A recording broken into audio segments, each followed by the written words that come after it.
Entonces, bueno, mano, ¿de dónde nace la idea de hacer un libro de aforismos? Nace de una parte muy profunda de mis deseos como escritor. En honor a todas las lecturas que he hecho durante mi carrera desde el principio, en el que leía, en el que mi papá me heredó su biblioteca y empecé a encontrar los maestros como que más me identificaron, y esos libros que yo leía me llevaban a escribir apuntes, a pensar, y siempre hacía como ese alto en el camino en todas esas lecturas. Por eso eran lecturas interrumpidas por los apuntes que yo escribía.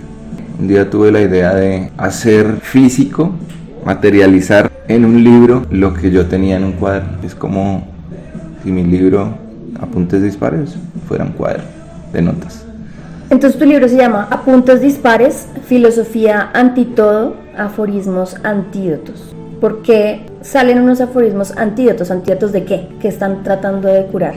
El apellido del libro tiene mucho que ver con el nombre, con la violencia y con la guerra, una guerra interior. Creo, como cree Nietzsche, dentro de cada cuerpo existe una política y dentro de cada cuerpo existe un batallón de guerra que nos está defendiendo siempre de la muerte, de todos los peligros. Siempre creo que el antídoto a toda violencia son las ideas y los pensamientos, en vez de las armas de fuego, las flechas, todo eso. Esas armas que antes eran las flechas ahora son los lápices en Apuntes Dispares. Y esa filosofía ante todo al final es en honor a la filosofía, que pienso que ahorita está de luto, porque hoy en día no se hace filosofía, pero estoy tratando de revivirla en este libro. Y esos aforismos entrarían a ser esos antídotos o esa cura para el síndrome que está viviendo la humanidad del nihilismo, de esa pérdida de sentido de la vida y de esa pérdida de creencias. Quiero devolverle a la humanidad esa esperanza de volver a creer en algo. El libro tiene 12 capítulos, todos son anti algo. ¿Cuáles son esas antitemáticas que tocaste en este libro? El primero se llama Antiprólogos o las máscaras de mi creación. Esto tiene mucho que ver con la teoría de las máscaras de Nietzsche. Nietzsche dice que en algún momento de la historia cada pensador, cada escritor que lo lea va a crear una máscara más de él mismo. Así creo que en estos antiprólogos, que vendrían a ser unos prólogos atómicos de algunos escritores, son también máscaras de esa creación mía. Es decir, son interpretaciones nuevas que le dan al mundo de mis aforismos. En segundo lugar está Antiefectos o las supuestas causas de esta obra. Es cómo nació este libro, o esas teorías que de alguna forma explican esa creación. En tercer lugar está el anticristianismo o bendecir lo maldito. En este punto creo que es uno de los capítulos más importantes, porque es un grupo de pensamientos en contra de la religión, de ese dominio y de esa transvaloración de los valores que ha hecho el catolicismo para romper con esos valores reales que antes los bárbaros tenían. Acá es donde también se trata un poco de creencia en el paganismo, los dioses y la mitología nórdica. Luego viene el anticriticismo o criticar la crítica, que pues es demasiado obvio que es una crítica a todo. También un capítulo anti todo. Hablo aquí de críticas desde lo más minúsculo hasta lo más fundamental de la vida. Hablo del olvido, del tiempo, del nihilismo, de lo reducidos que estamos en la mente como seres humanos, que nos creemos muy poco, pero en realidad somos grandes. Luego viene el antirromanticismo, que acá lo que trato una antipoética. La poética enaltece el amor. En este caso quiero engrandecer al desamor. Entonces es una nueva forma de hacer poesía. El antinomadismo habla un poco hacia los viajes internos, ¿no? Porque viajamos por el mundo, pero también viajamos por el mundo interior nuestro. Cuando recorremos todos los rincones de la tierra, lo que hacemos realmente es recorrernos a nosotros mismos. El antiarte o lo increado es eso que está en potencia dentro del arte, eso que todavía no se ha creado, pero que también muchos artistas han buscado, pero no han encontrado, porque dice Julio Cortázar en una entrevista que el escritor nunca va a escribir eso que tanto quiso, que siempre va a estar en esa búsqueda de lo que quiere escribir y nunca lo va a lograr. Luego vamos con un antiidealismo o mundo sin ideal, en donde se tratan el mundo de las ideas, un mundo doloroso, es una filosofía a martillazos, porque cada idea que llega a tu mente o a tu cabeza te rompe una neurona, te la explota, te sacude el cerebro, y así mismo se sintió en este libro al crearlo.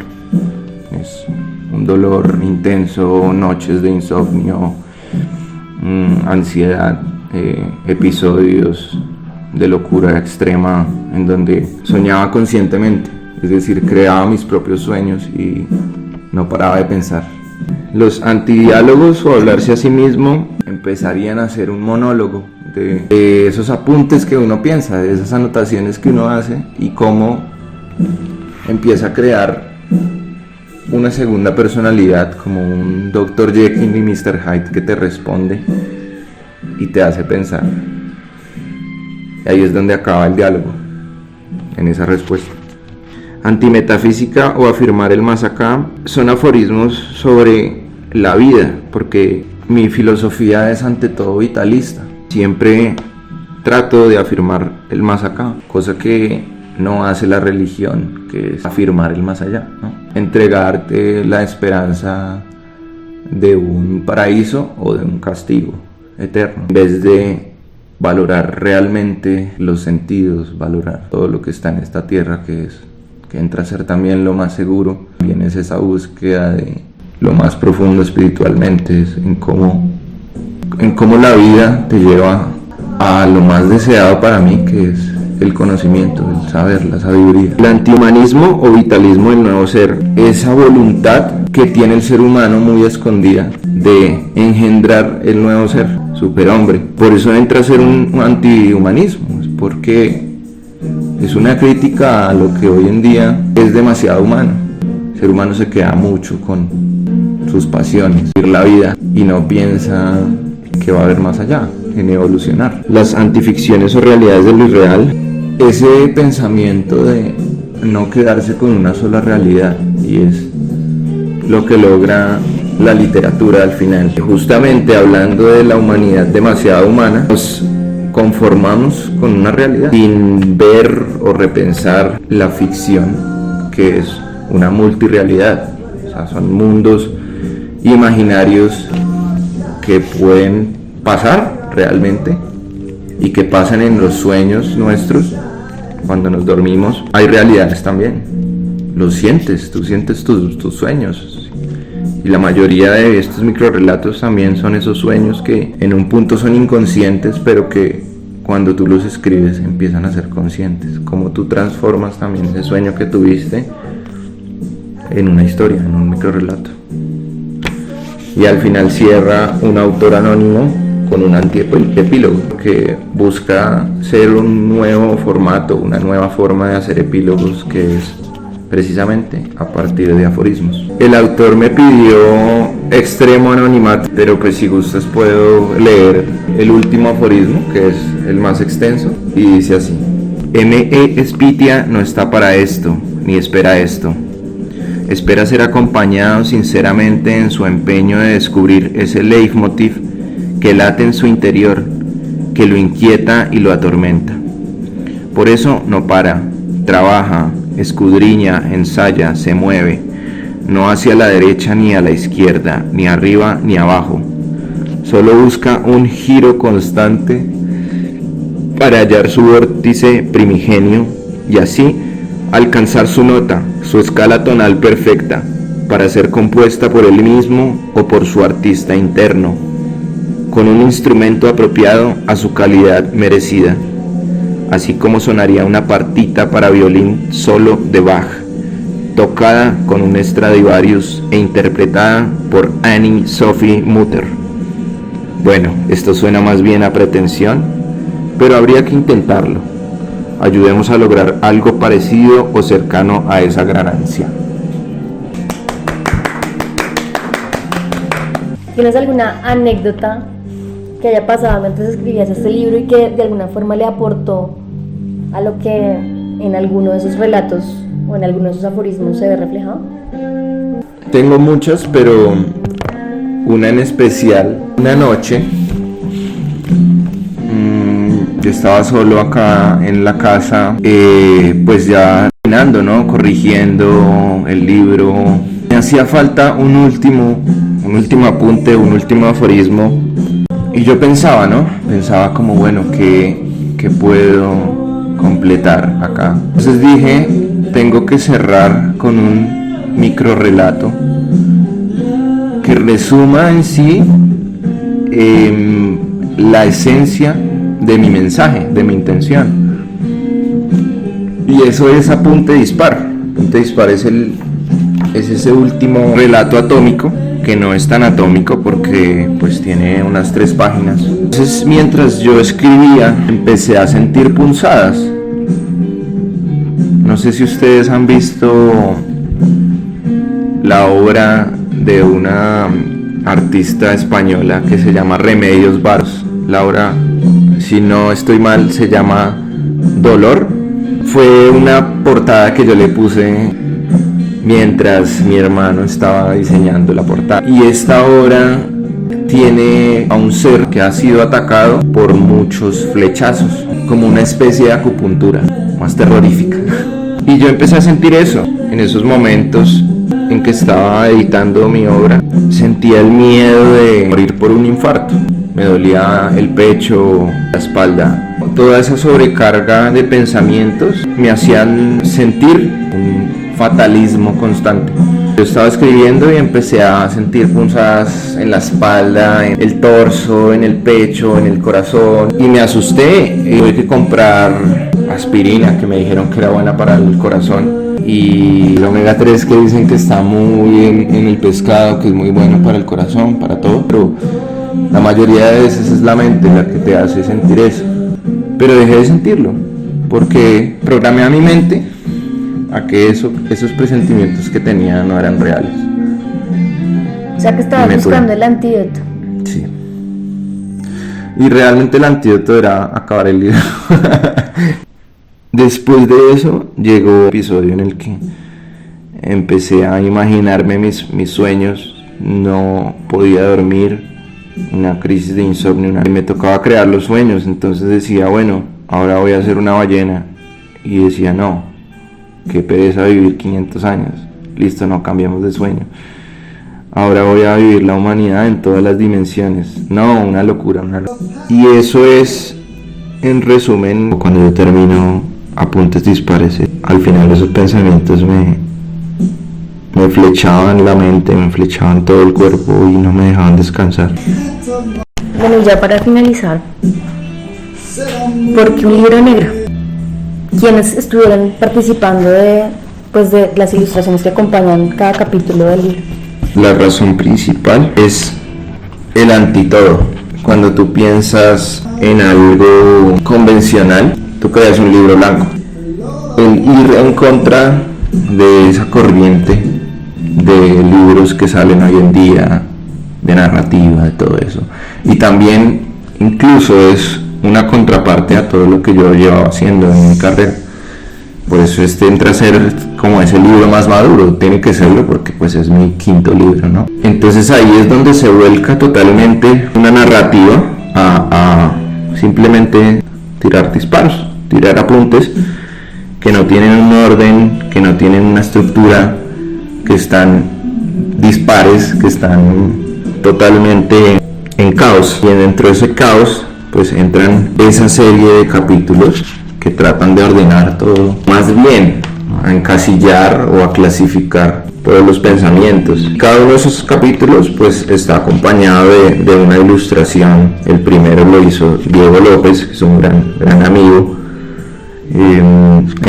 Lo que tienen en común los ilustradores es que son amigos de de las agencias de publicidad en las que he trabajado. Y mi intención también con esto de incluirlos en mis libros es sacar esos talentos que hay escondidos y que muchas veces en la publicidad no se refleja, porque simplemente una marca quiere decir algo comercial. Muchas veces hay muchos intentos fallidos. Dentro de esos intentos fallidos puede haber una obra de arte. Para mí, cada una de estas ilustraciones es una obra de arte. Después viene Arturo Fine Art, que en este caso pues hay varios artistas que tienen dos ilustraciones cada uno en este libro. Y pues él comenzó siendo un director de arte tremendo y ahorita pues quiere dedicarse al arte y tiene un potencial tremendo. Realmente él hizo los otros, el segundo y el tercero, portadas del segundo y el tercer capítulo. Carolina Bendaño es también, un ex jefe que tuve, y yo creo que el trabajo más arduo de este libro lo hizo ella visualmente. Ella se encargó de reunir casi a todos los ilustradores que están acá y hizo una tarea bastante ardua también en sus dos ilustraciones que están en este libro, pero sobre todo el trabajo, no solo el trabajo, no solo el esfuerzo, el tiempo, sino la actitud que tuvo, ¿no? El compromiso que tuvo con este libro de reunir a más ilustradoras para que hicieran parte, ilustradoras como Natalia Castro, que se fajó tremenda, el capítulo antinomadismo, y por supuesto, Leonardo Castro también tiene dos ilustraciones tremendas para antiarte. Y luego vienen dos amigos tatuadores que admiro mucho, que también se fajaron tremendas ilustraciones y que realmente, en algún momento me las voy a tatuar, que son muy chéveres, interesantes. Y Camila Bernal, que es una de las ilustradoras que trajo también Carolina, hizo dos ilustraciones, en especial la última del último capítulo, que es una cosa absurda, porque es como se va deshojando los seres, ¿no? Entonces tiene mucho que ver con uno de los microrelatos que tengo. Daniel Clavijo es otro tatuador que hizo la ilustración de Antihumanismo, y creo que todos en realidad interpretaron de la mejor forma todos los capítulos. Realmente fue una sorpresa total.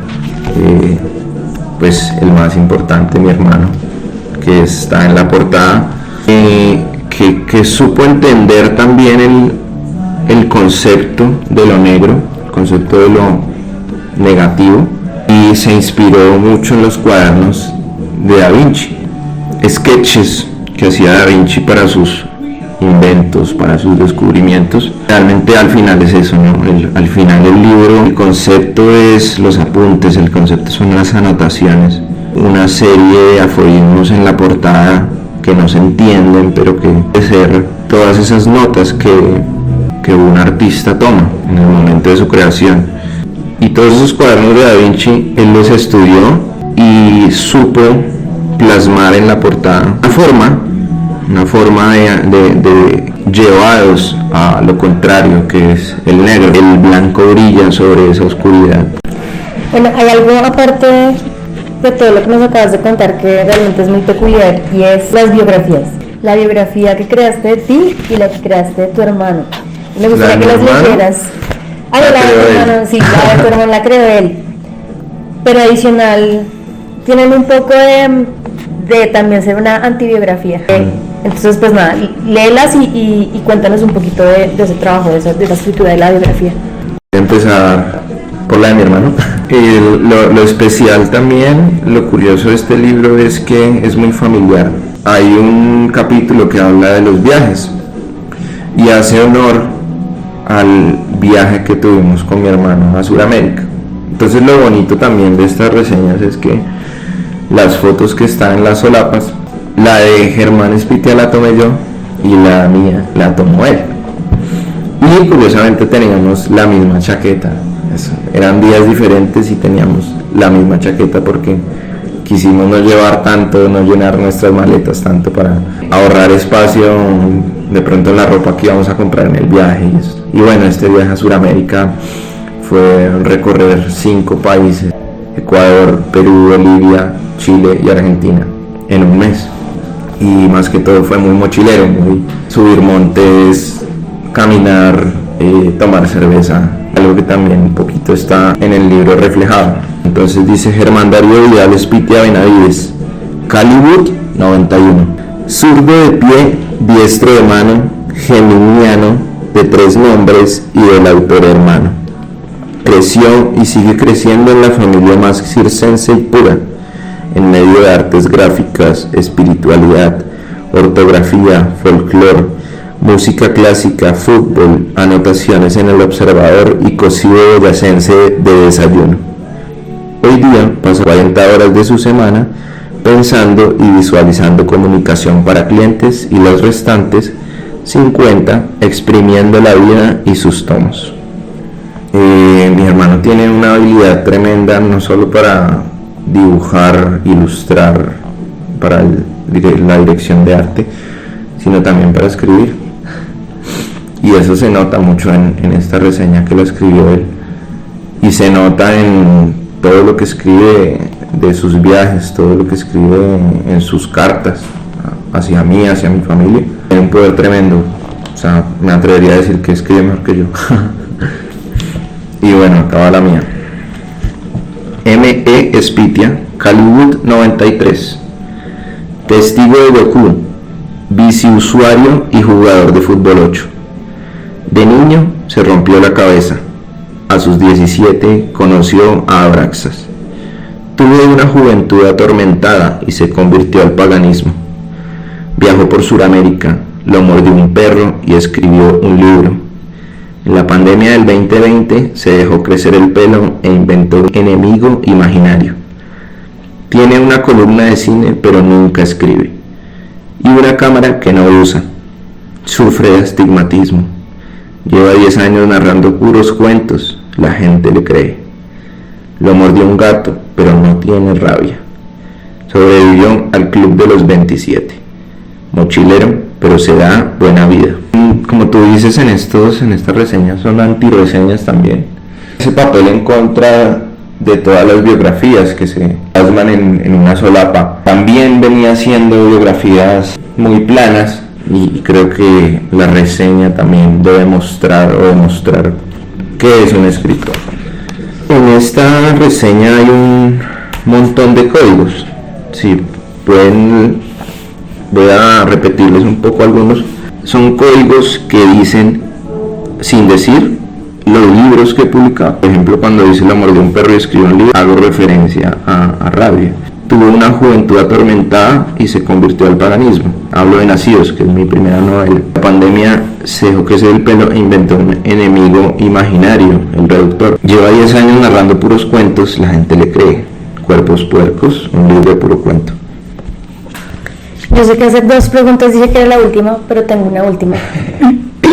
Que realmente no es una pregunta, sino es más. Una vez habiendo tenido un libro lleno de antídotos, y de curas para tu alma y de tu guerra interior también, ¿qué es lo siguiente que viene para Manuel Espitia? ¿Cuál es el futuro en la escritura de Manuel Espitia? ¿Qué se viene después de esto? Entendiendo que tú tienes pues un recorrido narrativo diverso en todos tus libros, que ya hiciste novelas, ya hiciste cuentos, te arriesgaste con este libro, con los aforismos. ¿Cuál es el siguiente paso? En el corto plazo tengo las expectativas, irme a vivir al extranjero, parar un poco la publicación y sentarme a concentrar realmente, sin ningún tipo de afán, a escribir una novela hiper surrealista. Siempre he querido crear un género literario, una corriente de pensamiento. Y con esta novela quiero superar el surrealismo, quiero devolver al arte lo que era el surrealismo y exagerarlo, así como existe el hiperrealismo, ¿no? Es una exageración de ese surrealismo, es casi de pronto una evolución de lo que es el realismo mágico de García Márquez. Es como puedes pensar más allá de lo que ya se ha hecho en la literatura colombiana, en el círculo de surrealistas, incluso del arte más que todo, porque me parece que el surrealismo está muy explorado, quedó limitado de alguna forma. André Breton pues lo llevó a su máximo expresión en la literatura, pero ha quedado muy poco explorado, cosa que no pasa en el arte, ¿no? Que Dalí o Jofra hicieron un trabajo tremendo, pero aún así Pienso que hace falta un estudio y todo puede evolucionar en este mundo, todo puede ir más allá. En este caso de la novela próxima que quiero dedicar mucho tiempo, habla de un protagonista que vive frente al mar y de alguna forma quiero vivir eso. Quiero vivir es estar frente al mar, que se vive en otro país, en otro mundo, para reflejarlo en la novela. Y hacer una novela pues es una dedicación tremenda. A largo plazo quisiera que mis letras llegaran a otros países. Entonces en ese sentido es hacer un trabajo de traducción. Quiero pasar mis obras al inglés y bueno, pues llegar de pronto a una editorial que pueda traducirlas a otros idiomas. Empezar a sonar un poquito más en los círculos de otros países, porque me he quedado en un solo país y no está mal, pero siento que el valor que se le da a la literatura y el arte en otros países es más fuerte, tristemente, ¿no? Me gustaría mucho encontrar nuevos lectores que sean realmente que interpreten o que sepan entender mi mensaje, porque de pronto hay muchas personas que les gustan mis libros, pero falta esa retroalimentación o esa crítica tal vez del mensaje que yo quiera dar. Y por supuesto pues estudiar algo relacionado al cine, poder llevar mis libros a una pantalla grande, escribir cortometrajes es también lo que sueño, anhelo. ¿Listo? Trenos. Gracias. Gracias Melissa Rojas por la entrevista. Tremendo. ¿Te gustó? Mucho.